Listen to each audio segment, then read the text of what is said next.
Ora, muito boa tarde. Jerónimo, muito obrigado pela rapidez na possibilidade de participação em mais esta sessão Afroatlântico, aqui realizada pela Associação Batutia de Portugal.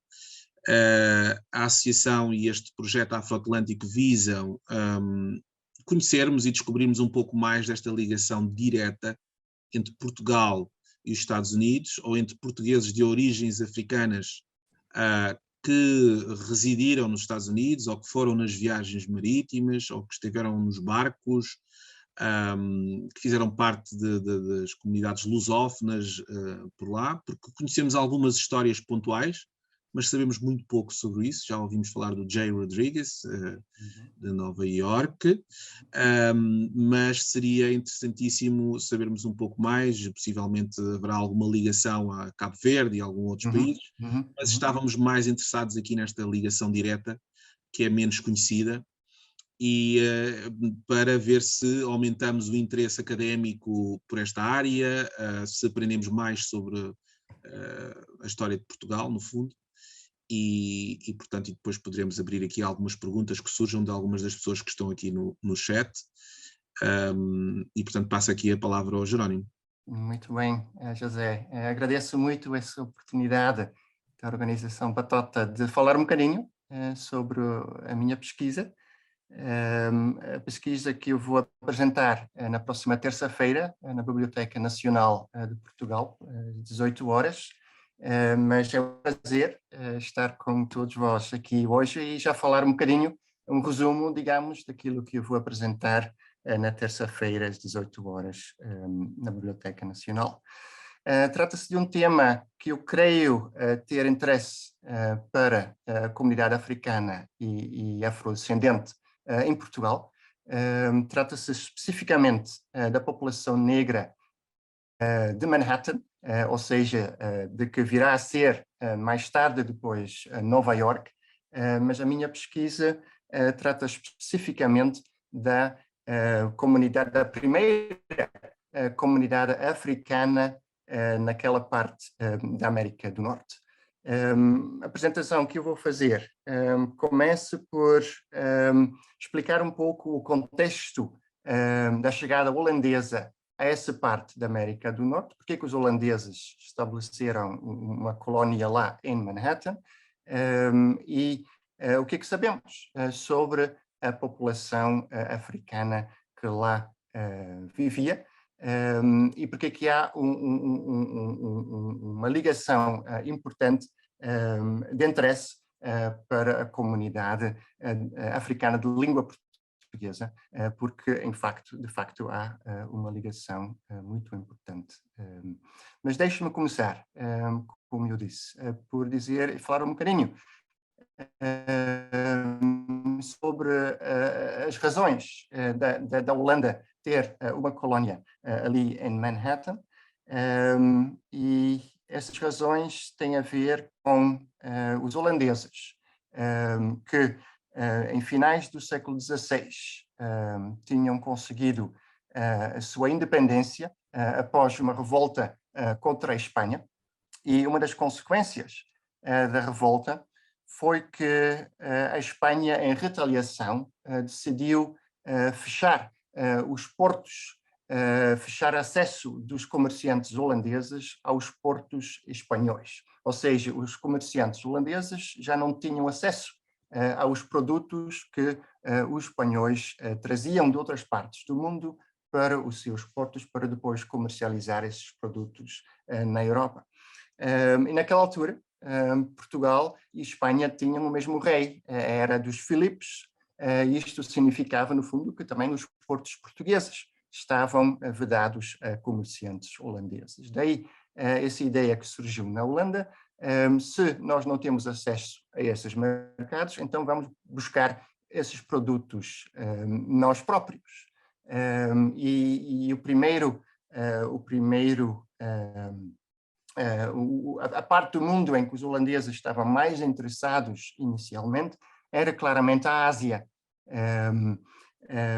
E um dos desafios que os holandeses tinham que vencer para poder quebrar digamos, o monopólio ibérico em trazer produtos de outros continentes para a Europa, um dos grandes problemas foi o controle português e espanhol das rotas de navegação. Daí que os holandeses experimentavam com rotas alternativas, e uma destas tentativas foi de se navegar para a oeste, para ver se havia uma maneira de se navegar para o oeste e passar as Américas e assim chegar à Ásia. Na altura ainda não se sabia que isso era impossível, né? Porque os holandeses, enfim, os mapas não eram tão sofisticados, daí a ideia, vamos tentar fazer isto.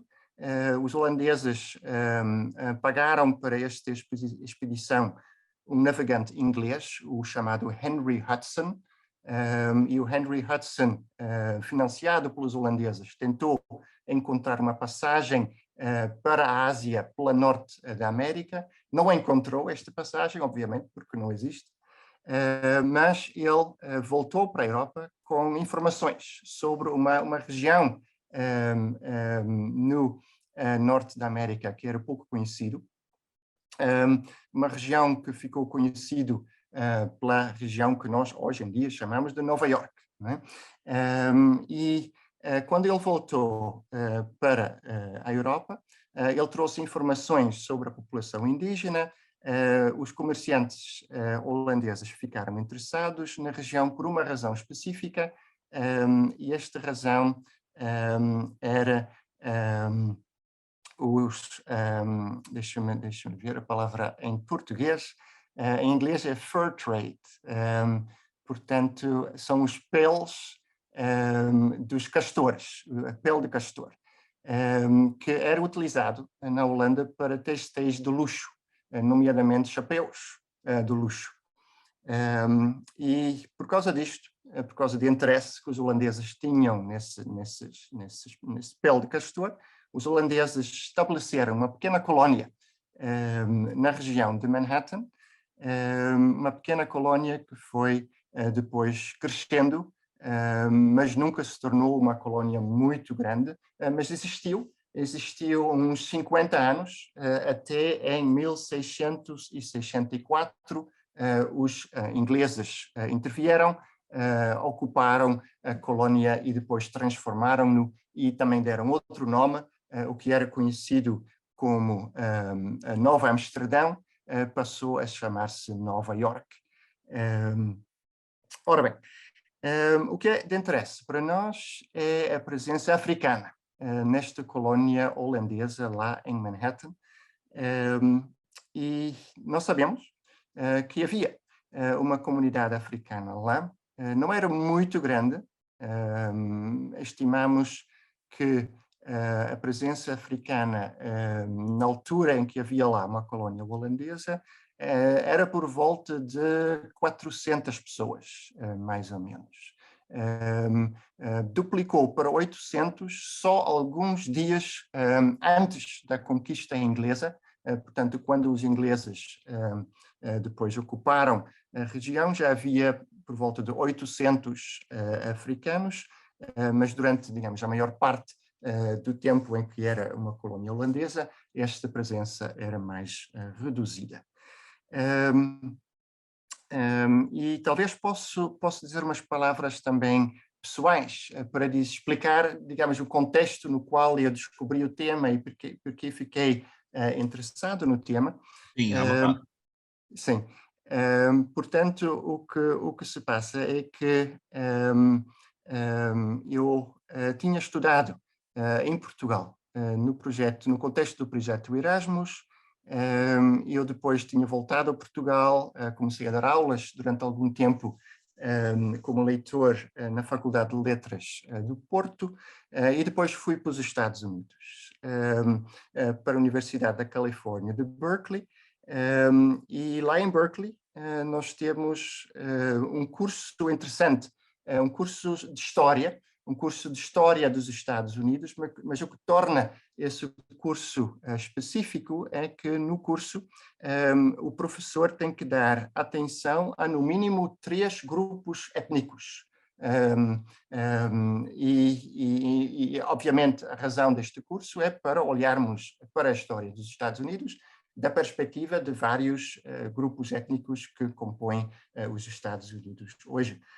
E nesse meu curso, portanto, eu dediquei atenção à população europeia, aos holandeses, à população indígena que estava lá nas Américas, na chegada dos holandeses, e também prestei atenção à comunidade africana.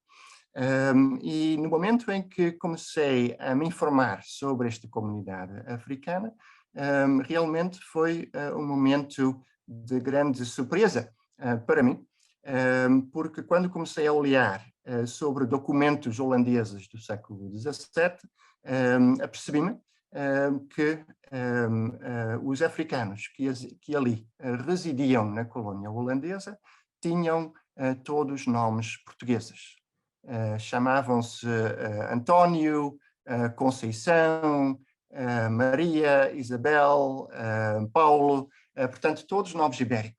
Não é? E eu achei isso muito curioso. Comecei então a tentar compreender porque essas pessoas tinham chegado lá na colônia holandesa e qual a ligação com Portugal. E fiquei então, informei-me que essas pessoas africanas chegaram ali no contexto de uma política estabelecida pela Companhia das Índias Ocidentais. Ora, o que é a Companhia das Índias Ocidentais? Era uma companhia holandesa, uma companhia que foi criada por volta de 1621, e essa companhia holandesa tinha grandes ambições nas Américas. O grande sonho era quebrar o poder espanhol e português nas Américas e fazer, digamos, da Holanda o novo poder nas Américas. Ao mesmo tempo, esta companhia, no início, era relativamente pobre, não tinha os meios para realmente ser uma ameaça para a força colonial espanhola e portuguesa nas Américas, mas tinha dinheiro suficiente para incomodar. E incomodar aqui especificamente significa que os holandeses, desta Companhia das Índias Ocidentais, estabeleceram uma frota que, no fundo, fez uma política de pirataria. Ou seja, o que os holandeses faziam? Os holandeses tinham barcos que andavam no Oceano Atlântico à procura de navios ibéricos, sejam espanhóis ou portugueses. E quando encontravam um navio ibérico, atacavam-no e tentavam, no fundo, roubar o que estava nesses navios. E quando encontravam ouro ou preto, ouro ou outros elementos, digamos, materiais, não havia problema, não é? Porque esses eram levados para a Holanda e depois vendidos no mercado holandês. Em alguns casos, porém, os holandeses, depois de capturar um navio português, descobriram que no barco não havia ouro, não havia objetos, mas havia seres humanos. Havia nesses barcos pessoas africanas que estavam a caminho da África para o Brasil, para trabalharem no Brasil, nas plantações de cana-de-açúcar, etc. E isso era para os holandeses algo que para eles era um problema no sentido de que não se podia, ao contrário de Portugal e Espanha, não havia escravidão na Holanda. Ou seja, não se podia levar pessoas escravizadas para a Holanda e vender as pessoas lá no mercado. Isso era proibido pelas autoridades holandesas. As autoridades holandesas tinham, porém, uma política digamos, uma política que em casa proibia certas coisas e, ao mesmo tempo, tornava possível fazer estas coisas fora da Holanda. E neste caso concreto, o que significa não se podia levar e vender seres humanos na Holanda, mas podia-se levar e vender seres humanos noutras partes do mundo, concretamente nas colónias que os holandeses tinham, né? E essa Companhia das Índias Ocidentais tinha, de facto, algumas colónias na altura nas Américas. Tinha algumas ilhas nas Caraíbas, as mais conhecidas são as ilhas do Curaçao e Aruba.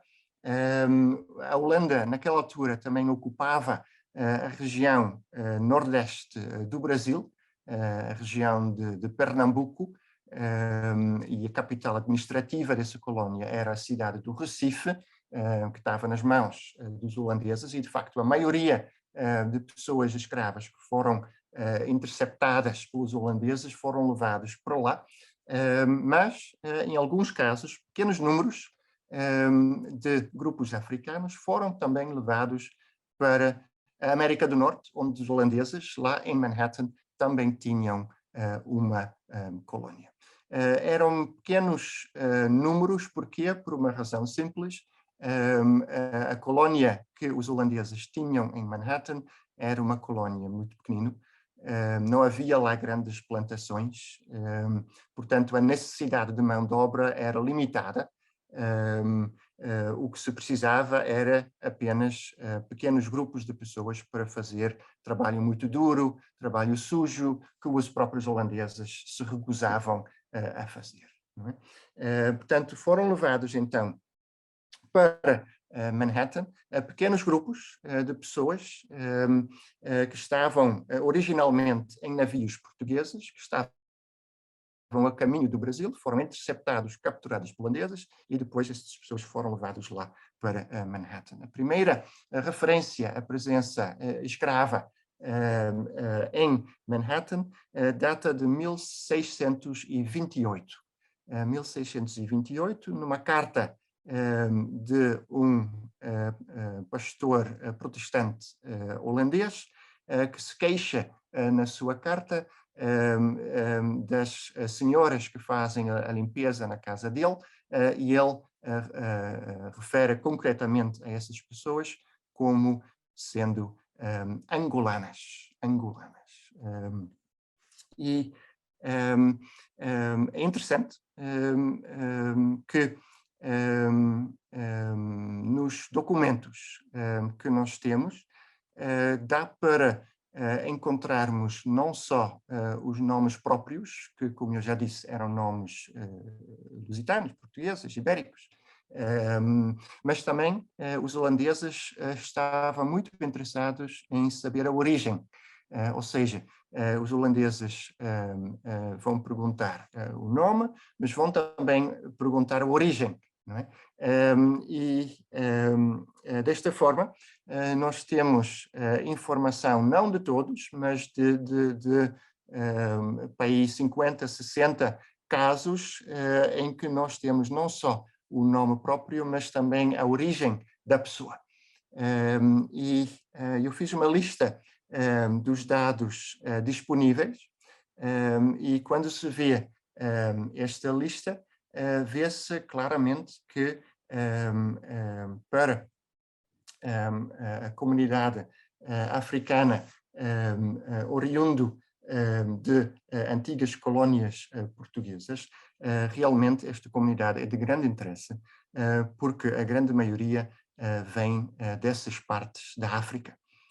Nomeadamente, temos algumas pessoas que têm como a sua origem Cabo Verde, temos algumas pessoas que têm como a sua origem Santo Tomé, temos algumas pessoas que têm como a sua origem o Reino do Congo, que foi uma região da África de forte influência portuguesa também, e a grande maioria dos nomes com indicação de origem aponta para Angola. Angola. Eu tenho que sublinhar, porém, que a palavra Angola, naquela altura, não significa exatamente a mesma coisa como a palavra Angola hoje.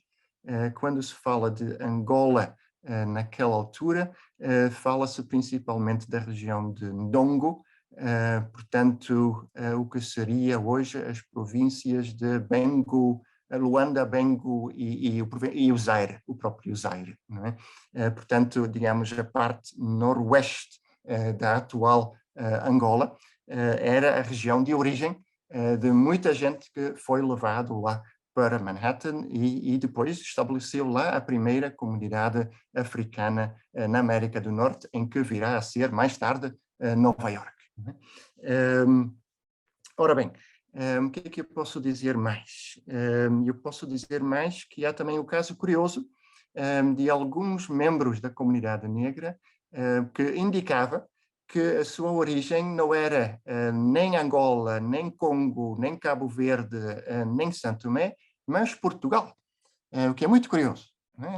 Até há um que diz: a minha origem é Cascais, eu venho de Cascais,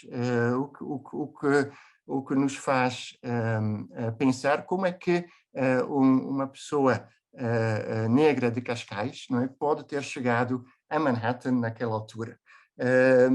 A realidade é que não sabemos, só podemos especular, mas o que me parece muito provável é que esta pessoa não era um africano escravizado, muito provavelmente é uma pessoa que trabalhava, que era parte da tripulação nesses navios, porque sabemos que havia pessoas negras, pessoas mulatas que trabalhavam em navios portugueses e que os holandeses não distinguiam. Os holandeses não queriam saber se uma pessoa era uma pessoa livre ou uma pessoa escravizada. Os holandeses o que faziam era simplesmente olhar para a cara das pessoas e quem tinha cor escura era considerado escravo e foi depois enviado para Manhattan. E isso provavelmente é a explicação porque é que nós temos algumas pessoas de origem portuguesa que eram levados para Manhattan e que depois tinham que trabalhar lá como escravos. Ora, deixe-me pensar mais um bocadinho, depois de abrir para perguntas, o que eu posso acrescentar mais. Talvez o que seja também interessante é esta questão dos nomes, não é? Portanto, eu referi que tinham nomes portugueses, António, Conceição, Isabel, etc. E a questão que se coloca é se esses nomes eram nomes que foram enforçados, digamos, pelos portugueses ao baptizar africanos, ou se eram nomes que estas pessoas tinham adotados de livre vontade. E o que as minhas pesquisas parecem indicar é que esse uso de um nome ibérico era de própria vontade. E qual é a razão de eu dizer isto? Nós sabemos que os holandeses, na mesma altura em que tinham essas colónias nas Américas, os holandeses também tinham uma colónia na África do Sul, na cidade do Cabo. E lá na cidade de Cabo, os holandeses também tinham africanos escravizados para fazer o trabalho duro para eles. E lá na África do Sul, havia dois grupos de africanos. Havia, por um lado, africanos que foram levados para lá, de partes da África onde não havia uma forte presença portuguesa, e havia também lá pessoas de partes da África com uma influência portuguesa, como Cabo Verde, como Angola, como o Reino do Congo. E o que se vê na cidade de Cabo é que aqueles que foram levados lá de partes da África sem influência portuguesa, levavam com orgulho, usavam o seu nome indígena. Ora, aqueles que foram levados para lá a partir de Cabo Verde, Angola e o Reino do Congo, usavam com orgulho o seu nome ibérico. O que mostra que, muito provavelmente, também no caso de Manhattan, eles consideravam esse nome um nome, enfim, de que tinham orgulho, um nome que tinha um significado importante para eles. O que coloca depois outras questões, como sendo, se eles utilizavam um nome português, de que ponto, até que ponto é que estas pessoas eram influenciadas pela cultura portuguesa, não é? Coloca-se a questão da língua, por exemplo, não é? Sendo que a grande maioria dos africanos originou do antigo reino do Congo e da região de Ndongo, muito provavelmente as línguas nativas que eles falavam entre si eram o Kikongo e o Kimbundo. Kikongo e Kimbundo. Era, sem dúvida, a língua da grande maioria dos africanos ali. Porém, o que nós verificamos é que havia, por exemplo, em Manhattan, casamentos entre pessoas com raízes em Angola e pessoas com raízes em Cabo Verde, ou pessoas com raízes no Congo e pessoas com raízes em Santo Tomé. O que coloca a questão, qual é a língua, então, que falavam entre si? E há razões para crer que não era o holandês.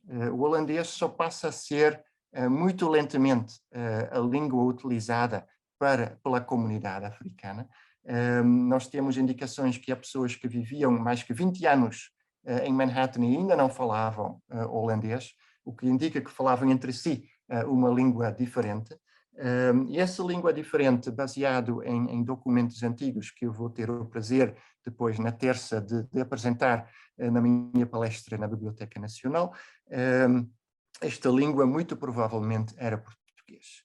Claro que não era o português que nós hoje falamos, era muito provavelmente aquilo que se chama um pidgin, não é? Uma espécie de crioulo português, provavelmente um crioulo português com uma forte influência kikonga e kimbunda, mas muito provavelmente uma espécie de proto-português, um crioulo português, funcionou como aquilo que se pode chamar de língua franca, não é? Portanto, ou seja, a língua utilizada pela comunidade africana ali em Manhattan para comunicarem entre si. Portanto, esse é o aspecto linguístico.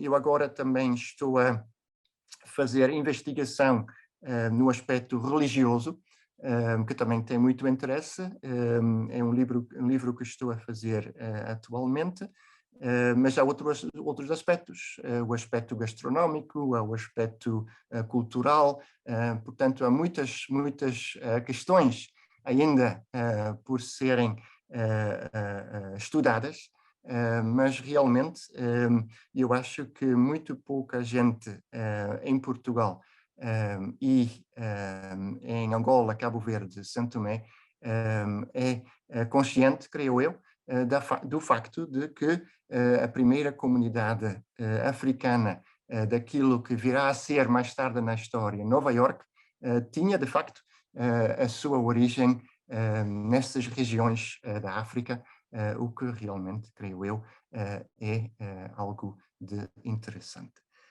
Eu acho que vou terminar aqui o meu sumário, digamos, da palestra que depois vou apresentar na terça-feira, às 18 horas, na Biblioteca Nacional, e vou abrir a sessão para perguntas.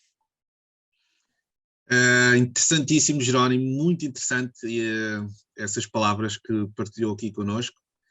É muito engraçado porque os meus pais são de Cabo Verde, são da Ilha de Santiago, mas eu cresci cá em Lisboa e já perdi o cabo-verdiano, já tem sotaque da linha de Cascais. Sim. E então eu costumava dizer que era um crioulo da linha de Cascais, que falava um cabo-verdiano da linha de Cascais. E é engraçado agora estar-me a refazer essa referência, à proveniência dessa pessoa que disse que vinha especificamente de Cascais. É Sim, bastante engraçado. muito engraçado. Muito engraçado. Nós no dia 19 também e temos estado em contacto com alguns parceiros, vamos fazer ali algumas visitas guiadas na zona do bairro do Mocambo, e Uhum. até surgiu a questão de será que essas pessoas que estariam nos Estados Unidos teriam vindo desse bairro maioritariamente de origens africanas. Se É calhar muito até, provável, é muito provável. se calhar até encontraremos essa informação, porque quem diz Cascais, se calhar Ahm, poderá haver outro que diga essa informação sim, mais sim, sim, sim. pormenorizada. Seria ótimo podermos Seria ver interessante. esses O que eu posso acrescentar, José, é que o nome dele, eu tenho o nome aqui, o nome dele era António Fernando de Cascais. António Fernando de Cascais. muito bem, muito bem. É, E haverá alguma descendência que manteve os apelidos até aos dias de hoje e que consiga fazer um acompanhamento e serem pessoas que dizem, somos descendentes ou não? infelizmente é muito difícil. É muito difícil, José, e a razão tem a ver com a interrupção. A colónia holandesa, como eu disse antes, foi conquistada Sim, pelos ingleses, não é? Quando os ingleses ocuparam o território que antes era controlado pelos holandeses, a situação muda. A situação ok. muda e também a origem de pessoas africanas levadas para a Manhattan muda muito. Ok. E muito rapidamente o número de africanos escravizados aumenta e perde-se os traços da comunidade que já lá estava. Ou seja, foi uma geração quase. Eles Mais- ficaram lá. Infelizmente é que não encontramos em alguns casos mais 2, 3, 4 gerações, mas Ok, depois perde. depois perde-se.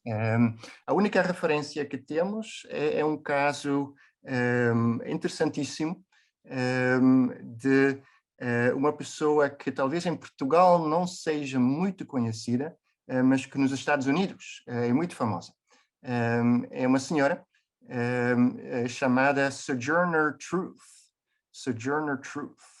Sojourner Truth nasceu onde viveu no século XIX, mas o que é curioso é que o nome verdadeiro dela não era Sojourner Truth, é um nome que ela adotou mais tarde na vida. O nome de origem dela era Isabel. Isabel, como sabe, não é um nome típico holandês, não é um Exato. nome protestante, é um nome de origem ibérica. O que nos faz, o que nos indica que talvez a mãe dela possa ter tido uma ligação a essa primeira comunidade africana ali em Manhattan, mas é especulativo. Mas pode ser que há com certeza, não tenho dúvidas, há com certeza muitos milhares Exato. de Afro-Americans, não é? Que são descendentes desta comunidade. Agora, o que é difícil digamos, provar isto, não é? Exatamente, Com dados exatamente. concretos. Sim. E há alguma toponímia que ainda faz referência a estas comunidades? Nos cemitérios há alguns registros, Uhum, alguma uhum. coisa que se encontra hoje em dia dessa primeira comunidade? Sim, muito pouco, muito pouco. O que nós temos é o caso de um cemitério que foi descoberto mais ou menos por acaso, acho que foi nos anos 90, que se descobriu em Manhattan, e depois verificou-se, ao fazer obras, que havia lá um cemitério e descobriram-se que era um cemitério para pessoas africanas escravizadas. Mas esse cemitério datava de finais do século XVII portanto não temos certeza absoluta que havia lá também os corpos de descendentes, se estavam lá eram descendentes, era a segunda ou terceira geração já desta comunidade, pode ter sido também de pessoas africanas que chegaram mais tarde, não é? Uhum. Portanto, infelizmente nós não temos estas provas. Há uma terra na região que se chama Angola, portanto isso sim é uma referência. Temos um caso, este caso não é de Nova Iorque, este caso é de outro estado, Virgínia, onde nós também temos referência à presença angolana, e nós temos o caso específico de um filho de um africano que chega lá de Angola, que se torna livre. O filho depois tem capacidade financeira para comprar um pouco de terreno, e ele decide chamar a sua quinta Angola, para honrar a terra de origem dos seus pais. Exato, exato, exato. Sim. Muito engraçado, muito engraçado. Uhum. E havia, por exemplo, esse de Cascais, ele tinha alguma profissão específica? Traziam algum conhecimento específico associado a essa primeira população? Ou não havia assim essa distinção das suas competências de trabalho, de conhecimento, enfim, o que é que faziam? É. Infelizmente, há poucas informações sobre o que faziam no dia a dia, digamos, não é? Na colónia.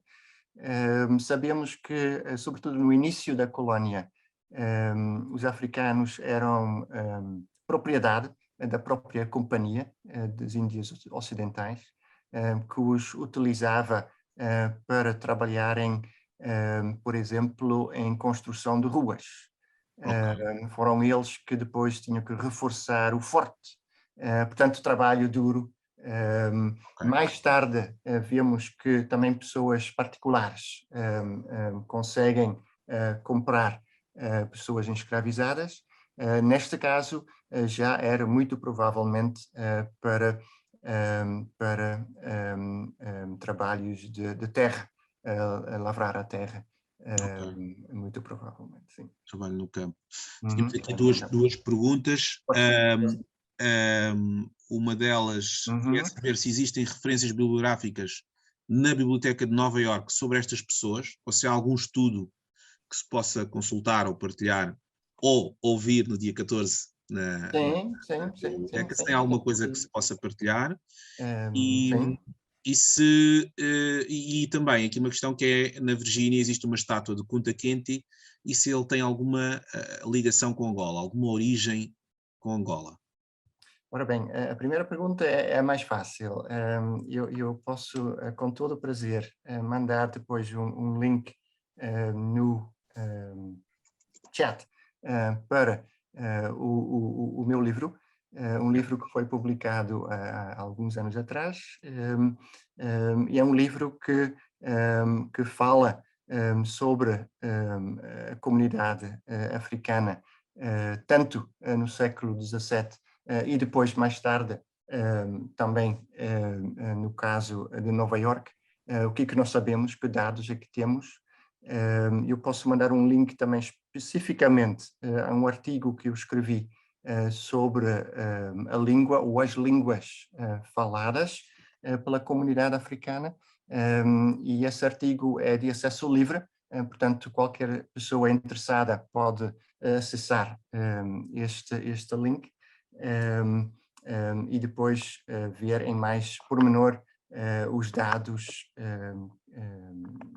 que existem acerca do uso da língua, que a língua ou línguas eram faladas pela comunidade africana na altura. Ora, mencionou também o caso de Virgínia. Kunta Kinte. Este caso específico não posso fazer uma ligação aqui a Angola. O que eu posso fazer é que nós sabemos que ali em Virgínia também há casos de pessoas africanas que tinham nomes ibéricos. Em alguns casos, a origem também está indicado no nome, e temos alguns casos, de facto, que indicam como origem Angola. E o que eu posso dizer é que há, sem dúvida, uma forte ligação à Angola, mais para o sul, no caso de South Carolina. South Carolina tinha também uma grande comunidade que tinha sua origem na África Central. O que eu posso dizer também, deixe-me pensar, no caso de Virgínia, há um caso interessantíssimo de uma pessoa chamada, eu acho que é Fernando de Cabo Verde.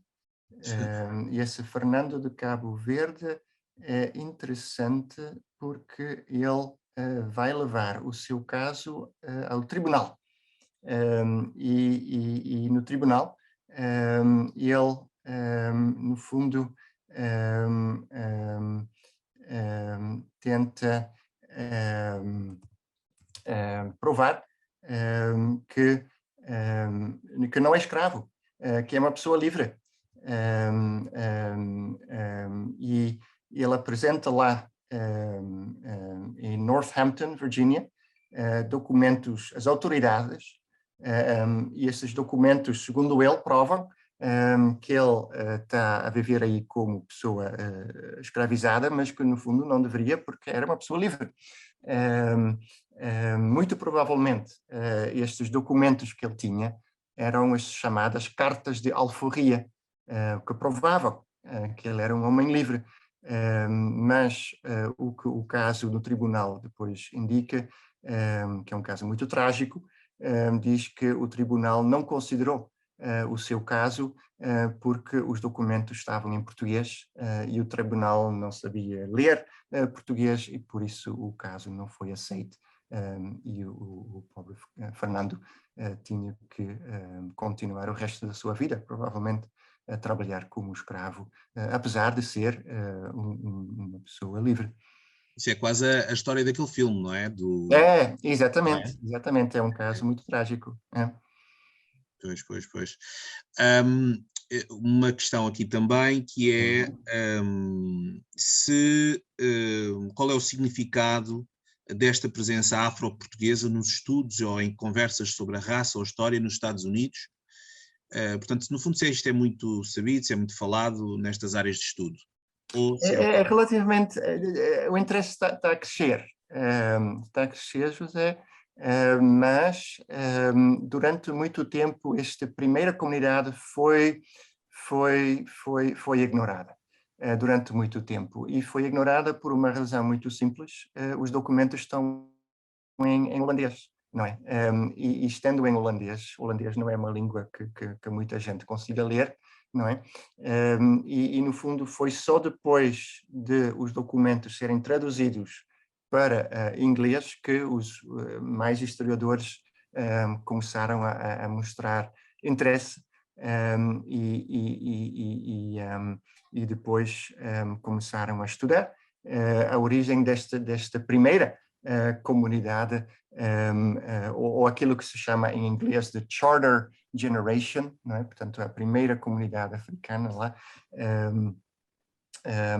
Mas realmente posso dizer que é um estudo que está a começar agora, só.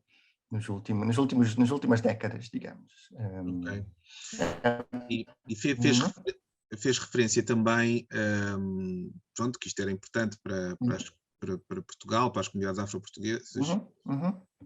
Qual é que acha que é o impacto e qual é a importância que pode ter termos esta noção de para onde foram, porque muitas vezes falamos sobre a presença africana em Portugal e falamos de um passado onde essa presença era muito robusta, numerosa nas várias áreas sociais, nos vários estratos sociais, e depois há sempre, muitas vezes, esta questão de para onde foram estas pessoas, sim, porque desapareceram, misturaram-se, foram para o sim, Brasil, foram, sim. foram para onde? E será que também algumas delas, como prova, este exemplo, emigraram também para as Américas, não é? Como homens livres, pelos vistos, alguns, não é? Como esse caso de Cabo Verde, ou de Cascais. Sim, se bem que não, acho que não se pode dizer emigrar, José. No fundo, estas pessoas eram livres, sim, mas eles foram muito provavelmente capturados em navios portugueses, e apesar de serem livres, os holandeses escravizaram-no e os ingleses fizeram a mesma coisa.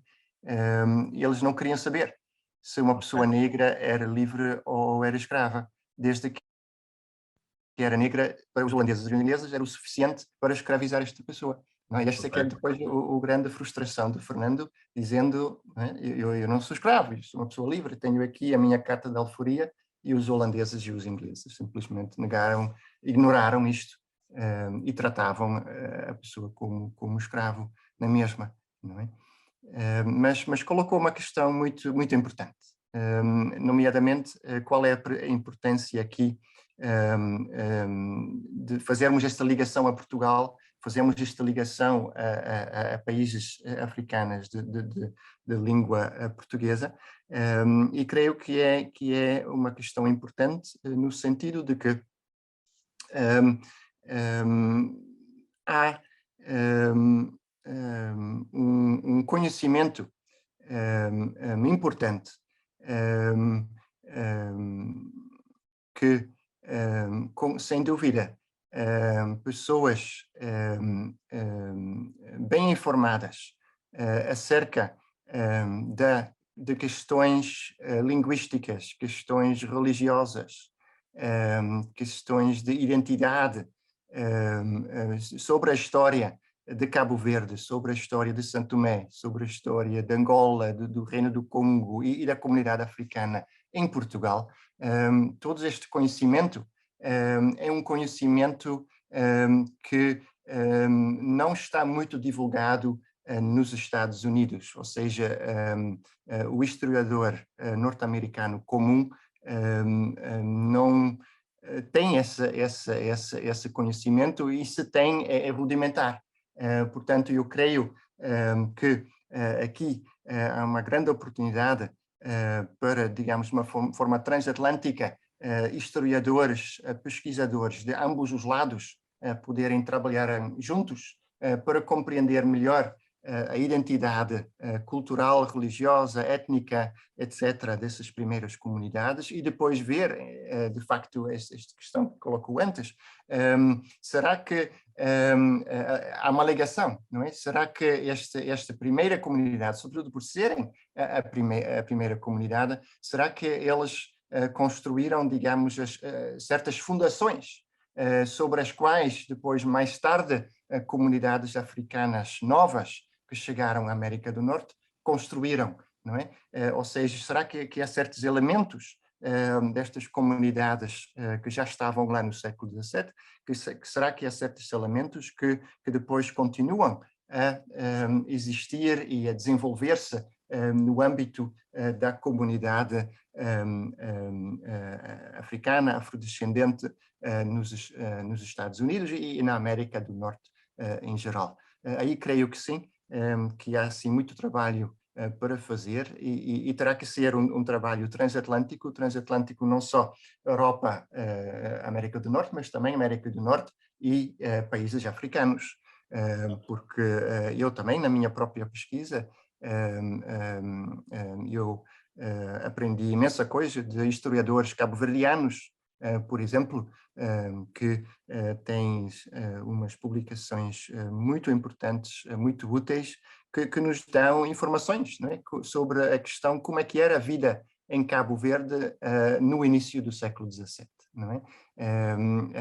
E isso para nós é realmente material de grande importância.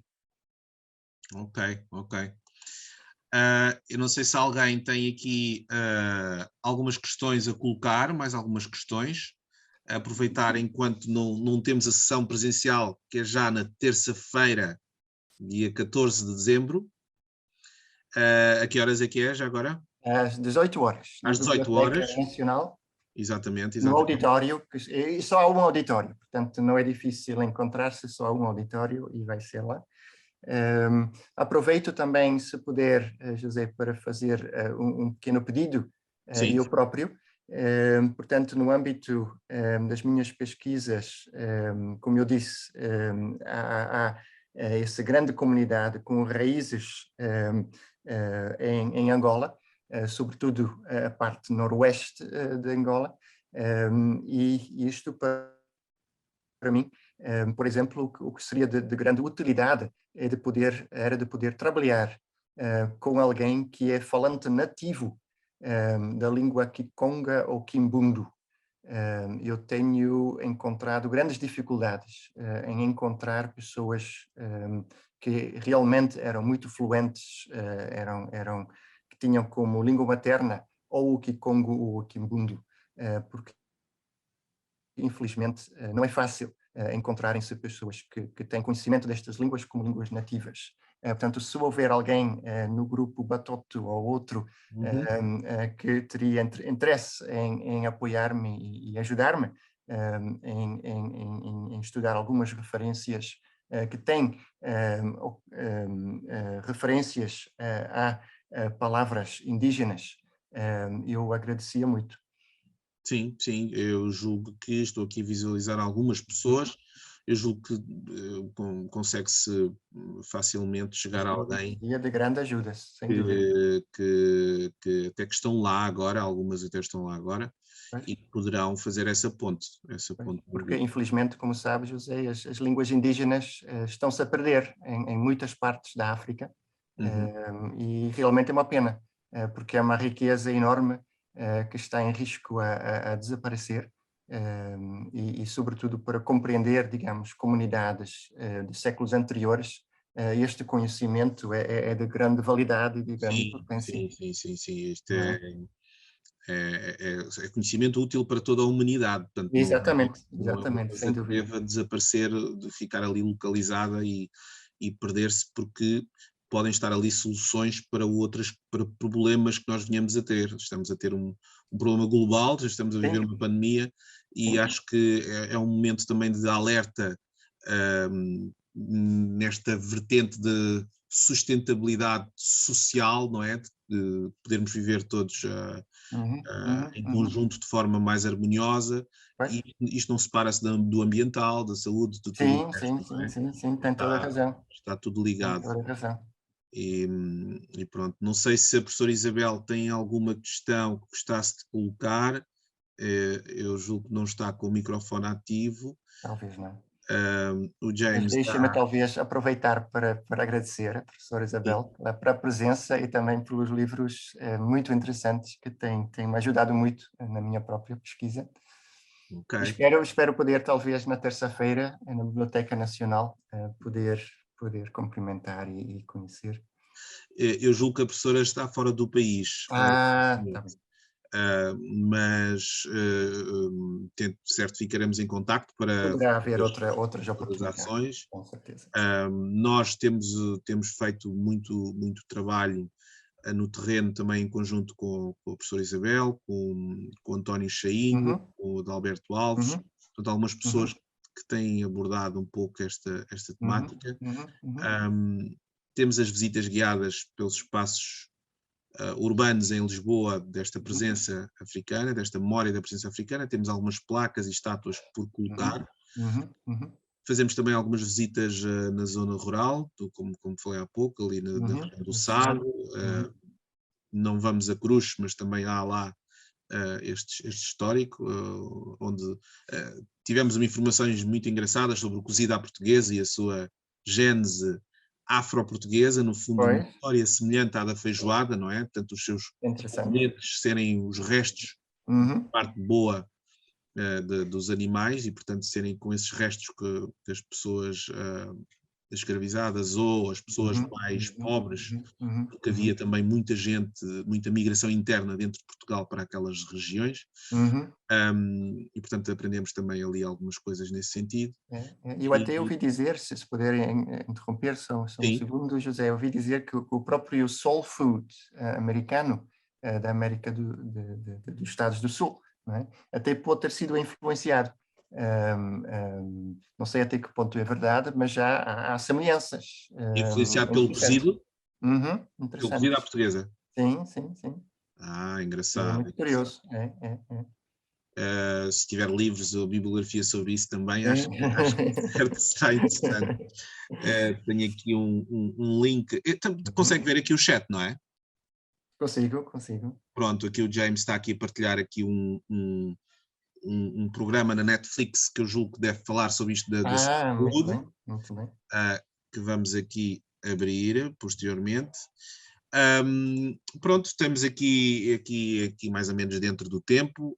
Também queríamos só dar aqui uma pequena abordagem, um contacto. Acho que isto, achamos também que é um tema bastante importante para e que também se está a iniciar agora em Portugal, nesta vertente mais alargada, mas que ainda merece, ainda tem muito por onde crescer. Portanto, pela minha parte falo, gostaria de que estes temas estivessem incluídos nos manuais escolares, na Uhum, ensino regular, de forma a partilharmos informação e termos outro tipo de heróis, outro tipo de referências uhum. para nos guiarmos, portanto, heróis que sejam mais inclusivos da realidade Sim, da sim. composição das populações na altura, não nos esquecermos de ninguém, das mulheres, Uhum, das pessoas de origem africana ou outras comunidades que haviam na altura. uhum. E, portanto, é nesse sentido que temos aprendido nesta área. Não sou historiador, não somos historiadores, mas temos tido um apoio de grandes historiadores, entre os quais a Isabel Castro Henriques, já trabalha esta temática há 50 anos, Uhum. e, portanto, agradecer a presença do Jerónimo. Vou tentar estar presente presencialmente Seria um prazer. e tentarei levar aqui um presente ao outro, de Natal. Muito bem. Ah, E, e se não conseguir estar presente por qualquer razão, manteremos o contacto e esperamos que sim, continue a dar frutos e sim.